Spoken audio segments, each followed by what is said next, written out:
Denis. Bueno, por mis gestos te pido una disculpa. No, Sergio, no, no, pero al yo... contrario. Sí, no. Me encantan tus gestos, Te agradezco. todo lo contrario. Te agradezco, pero lo que quería yo decir, no es que esté en contra, por supuesto, cuando una cosa así ocurre, lo primero que uno ve es el empoderamiento, la revelación. Es la revelación. Es la revelación del poder de un grupo criminal. Pero cuando ese poder, como mejor se vive para los criminales, es sin necesidad de revelarlo. La Pax Narca que hay en Sinaloa y que se puede ver también en los números, que no es el lugar con más homicidios, no es el lugar donde la gente más insegura se siente. ¿Por qué? El gobernador de los mejores evaluados. Porque está controlado por el crimen organizado. ¿Le conviene a los criminales que se revele que ellos lo controlan? Claro que no.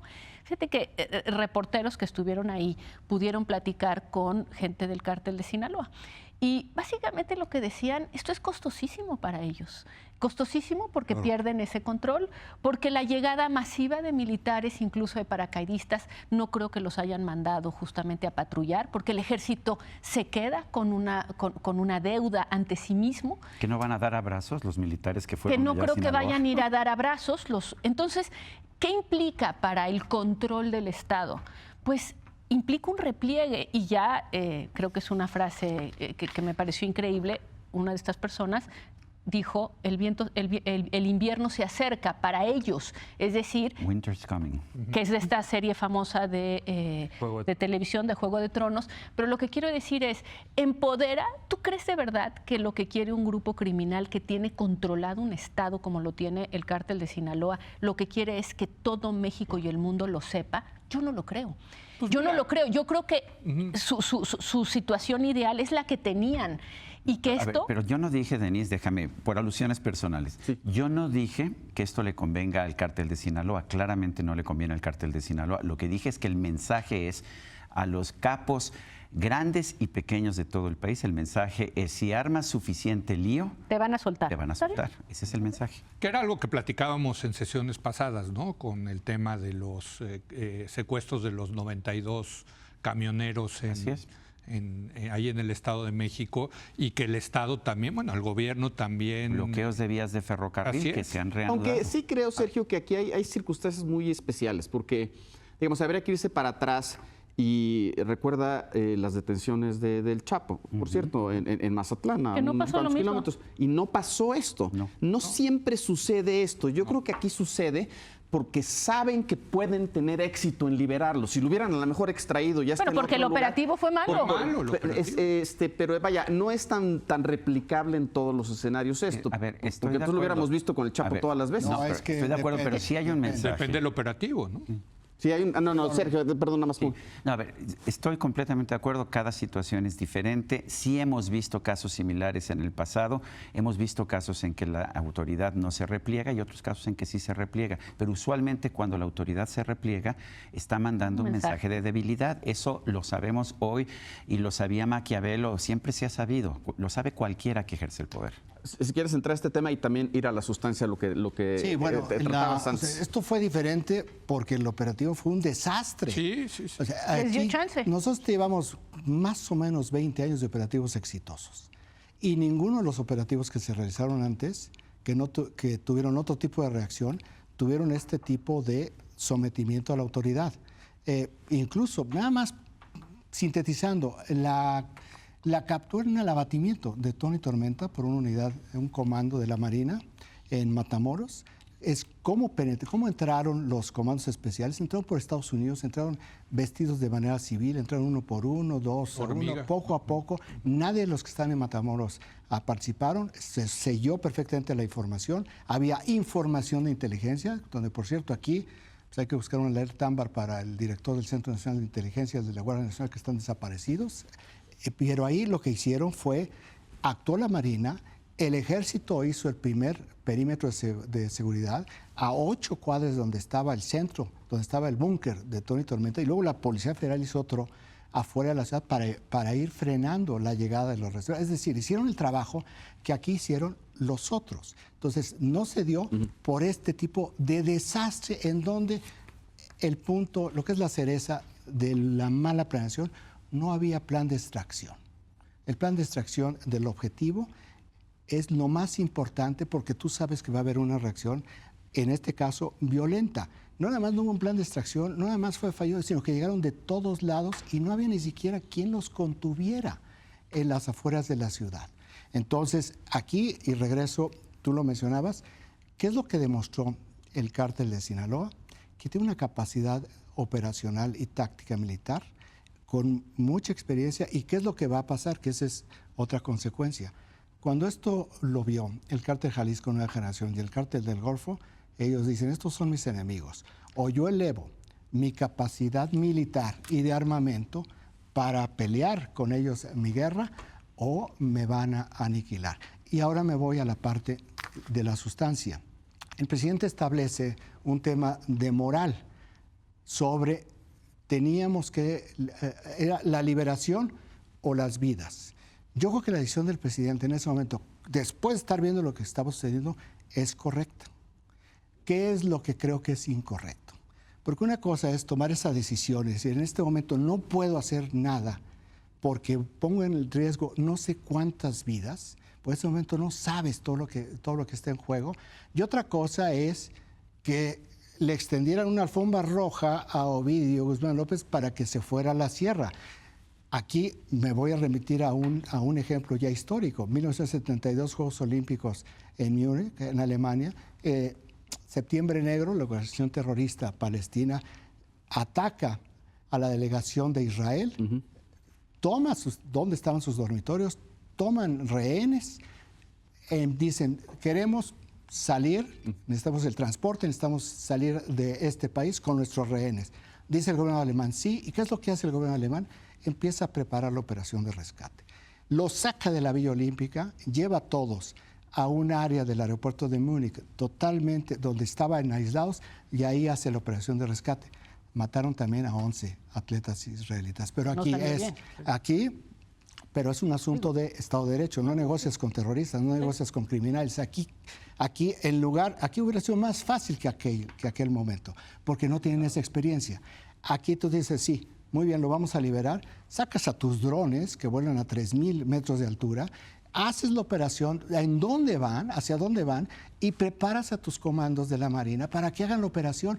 No simplemente le abres la puerta y que se vaya, y a ver en qué momento lo vuelve a hacer el gobierno. A ver, René, después vas tú, Leo. Cuando yo hablo de lamentable polarización y politización de un asunto tan grave como este, es que se pierden los matices y entonces pasamos al blanco o al negro. ¿Fue una operación fallida o es un Estado fallido? ¿Se acabó el gobierno o empieza el gobierno? Entonces de pronto ya es un coro de voces, lo ejemplifico. Concluye su intervención ayer el senador del PRI, Manuel Añorbe, diciendo, ni perdón ni Ovidio. Digo, ¿qué es eso? Sí, bueno. Y ve uno al PAN. Es una frase de un caricaturista. Sí, bueno, de hecho, yo reproduje en un columna de periódico. Pero el caricaturista está en su papel. Una caricatura. El caricaturado es el político. El PAN vota el martes contra la revocación de mandato, pero pide la renuncia del presidente el jueves y termina levantando una denuncia penal en la Fiscalía. Ese es el nivel que traemos. Y el presidente dice, no, vamos muy bien. Es decir, tratar de reflexionar sobre lo que acontece a partir de polarizarse muy difícil. es francamente lamentable. Contraste. Estamos hablando de cómo ya se mandó una señal, ya se acabó esto. El operativo de antenoche, porque fue de madrugada o de noche, aquí en la Ciudad de México, impecable, por parte del secretario de Seguridad, Omar García Harfuch, verdaderamente, wow.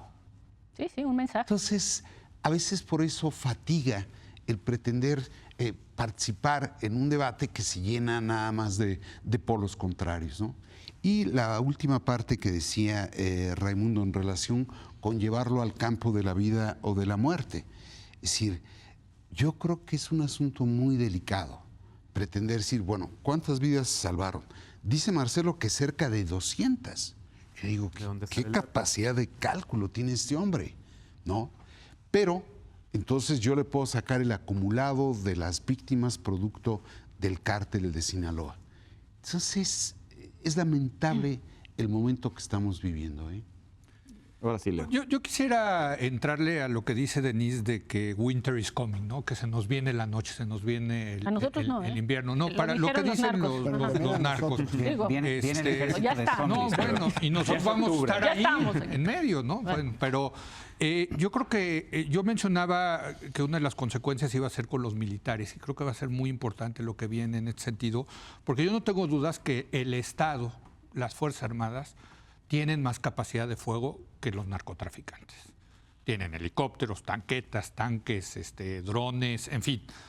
Es más poderoso. Las Fuerzas Armadas, no nos hagamos con todo, y que traían Barretts en un camión de redilas, más poderosas las del ejército. Bueno, por eso es lo que estoy diciendo. No hay duda de que los... Ahora, ¿qué pasó con los militares? Con los militares les amenazaron algo muy sagrado, como para todos nosotros, que son sus familias. Claro. Para un militar, igual que para nosotros, les importa la patria y el comandante en jefe y el país, etcétera.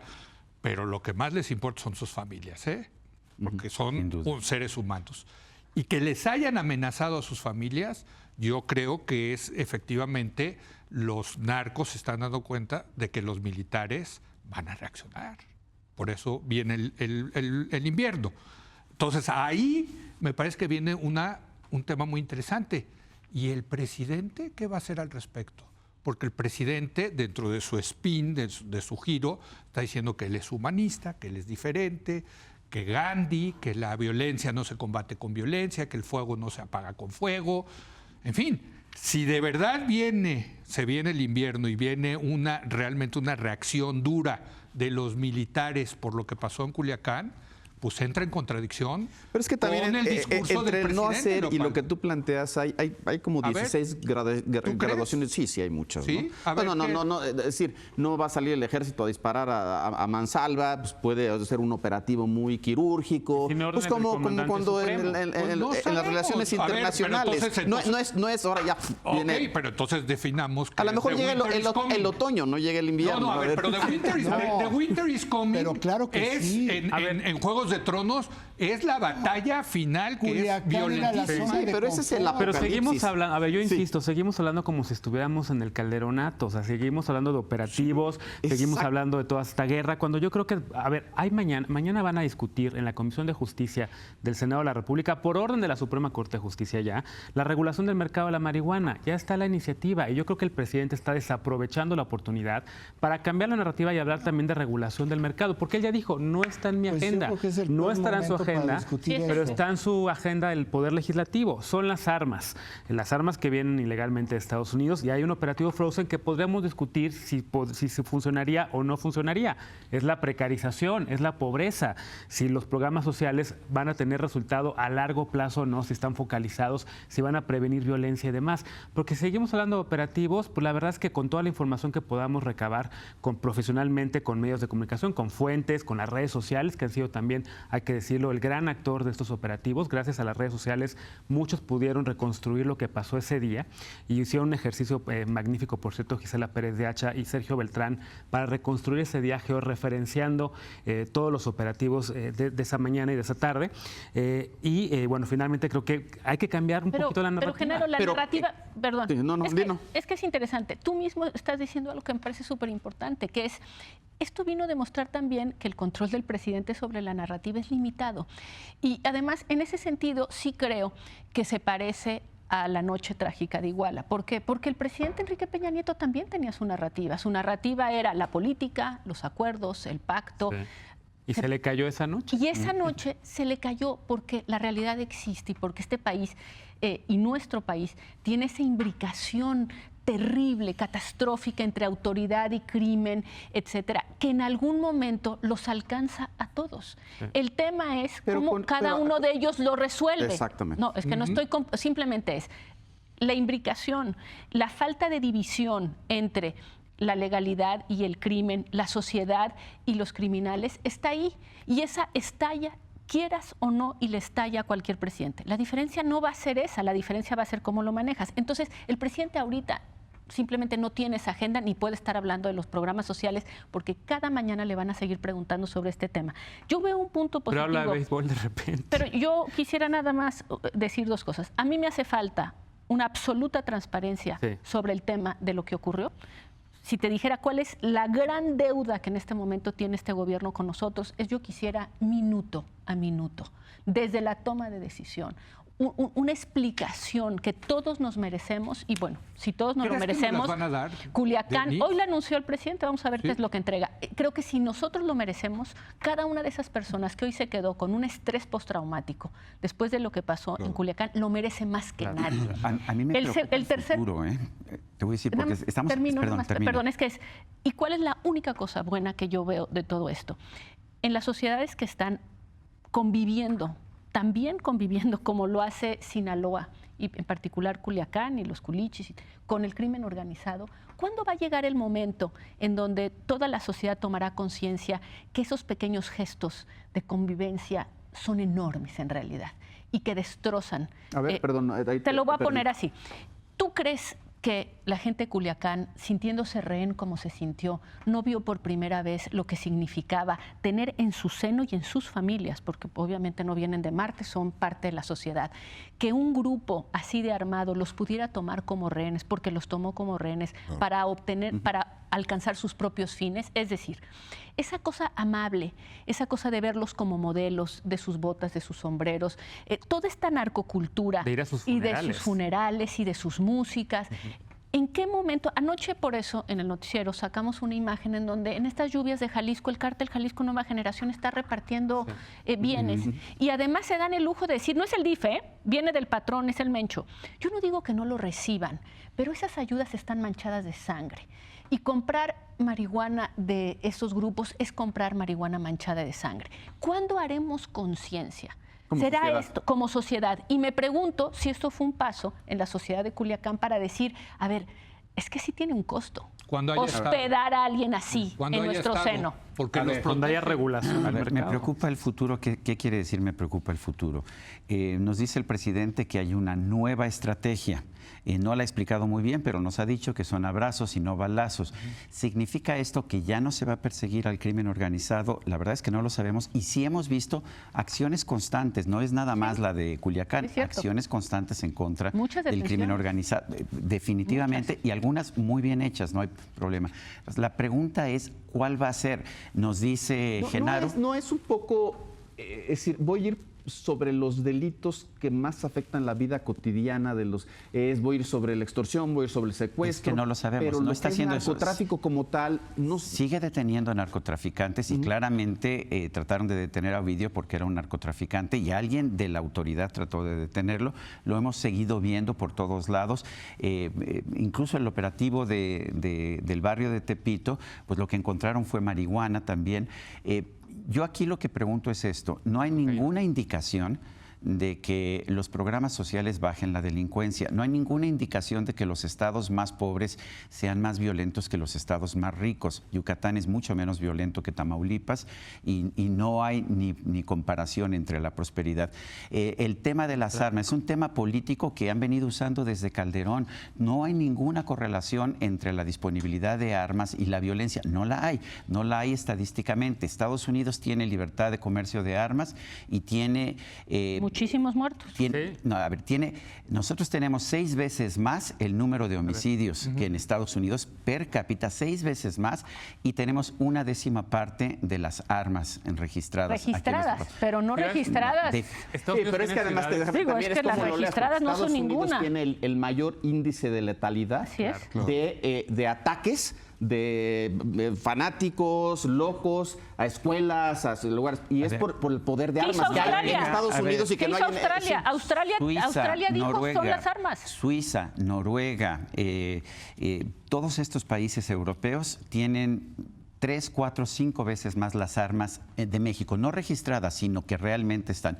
Y tienen tasas de homicidio de 1 por cada 100,000 habitantes. Es el tipo de armas. La disponibilidad de las armas en la población general a lo mejor no está mal. Rifles de asalto. Aquí la disponibilidad cada es para persona, el crimen organizado. Sí. Y Estados Unidos cada tiene ciudades muy persona en violentas. Suiza que sirve en el ejército y todos sirven en el ejército se queda con su rifle en su casa. Oye, esta es son una rifles de asalto. bizantina, porque además no va realmente al fondo. Va al sentido de que no estamos viendo una estrategia. El presidente nos dice no somos como los de antes, tenemos una estrategia distinta. ¿Cuál es la estrategia? Mis programas sociales, y la culpa es de los gringos que nos mandan sus armas.